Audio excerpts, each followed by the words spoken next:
ചെങ്കോട്ട സ്ഫോടനത്തിൽ പ്രതിയായ ഡോക്ടർമാരെ ഉൾപ്പെടുത്തി പുതിയ കുറ്റപത്രം തയ്യാറാക്കി ജമ്മു കശ്മീർ അന്വേഷണ ഏജൻസി.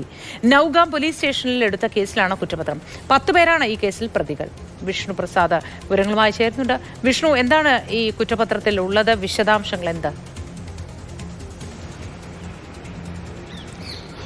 മോത്തി, ഈ ചെങ്കോട്ട സ്ഫോടനത്തിൽ ഉൾപ്പെടെ പങ്കെടുത്ത അല്ലെങ്കിൽ അതിലൊരു സൂയിസൈഡ് ബോംബറായി പ്രവർത്തിച്ചിട്ടുള്ള ഉമർ നബി ഉൾപ്പെടെയുള്ള 10 പേരെ പ്രതി ചേർത്തുകൊണ്ടാണ് ഇപ്പോൾ ഒരു അഡീഷണൽ കുറ്റപത്രം ജമ്മു കാശ്മീരിൽ SIT സമർപ്പിച്ചിരിക്കുന്നത്. ഇതിൽ പ്രധാനപ്പെട്ട കാര്യം എന്ന് പറയുന്നത് ഇത് നേരിട്ട് ചെങ്കോട്ട സ്ഫോടനവുമായി ബന്ധപ്പെട്ടതല്ല. പക്ഷേ ഈ ചെങ്കോട്ട സ്ഫോടനത്തിലേക്ക് അടക്കം വിരൽ ചൂണ്ടുന്ന ഈ വൈറ്റ് കോളർ തീവ്രവാദത്തിനെതിരെ നൌഗാം പോലീസ് എടുത്ത കേസിലാണ് ഇപ്പോൾ കുറ്റപത്രം സമർപ്പിച്ചിരിക്കുന്നത്. ഇതിലെ പ്രധാന കാര്യങ്ങൾ എന്ന് പറയുന്നത് ഈ ജമ്മു കാശ്മീരിൽ ഉൾപ്പെടെ അഭ്യസ്തവിദ്യരായ ആളുകളെ ഉൾപ്പെടുത്തിക്കൊണ്ട് ഒരു തീവ്രവാദ ശൃംഖല ശക്തിപ്പെടുത്താനുള്ള ശ്രമമാണ് ഈ പ്രതികൾ നടത്തിയത് എന്നാണ് പറയുന്നത്. നിരോധിത സംഘടനയായ അൻസാർ ഗസ്വത്ത് ഉൽ ഹിന്ദിൻ്റെ പേരിൽ അല്ലെങ്കിൽ ഈ സംഘടനയെ ശക്തിപ്പെടുത്താനായിരുന്നു ഈ ഡോക്ടർമാർ ഉൾപ്പെടുന്ന സംഘം പ്രവർത്തിച്ചിരുന്നത്. 10 പേരുടെ പേരുകളാണ് FIRലുള്ളത്. പക്ഷേ ഇവർ ഈ ചെങ്കോട്ട സ്ഫോടനത്തിൽ ഉൾപ്പെടെ ജെയ്ഷെ മുഹമ്മദിൻ്റെ പേര് കൊണ്ടുവന്നത് ഇതിനെ ഒരു ഭീകരവാദത്തിന് കുറച്ചുകൂടി ഒരു കുപ്രസിദ്ധി ആർജിക്കുന്നതിന് വേണ്ടിയാണ്. എന്തായാലും ഇപ്പോൾ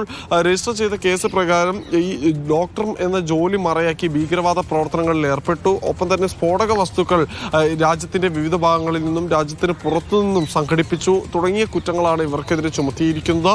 എന്തായാലും ഈ കേസുമായി ബന്ധപ്പെട്ട NIAയുടെ ഉൾപ്പെടെ അന്വേഷണം പുരോഗമിച്ചുകൊണ്ടിരിക്കുകയാണ്. ഇപ്പോൾ സംസ്ഥാന തലത്തിൽ രൂപീകരിച്ച സ്പെഷ്യൽ ഇൻവെസ്റ്റിഗേഷൻ ടീം ഇപ്പോൾ കുറ്റപത്രം സമർപ്പിച്ചിരിക്കുന്നത്.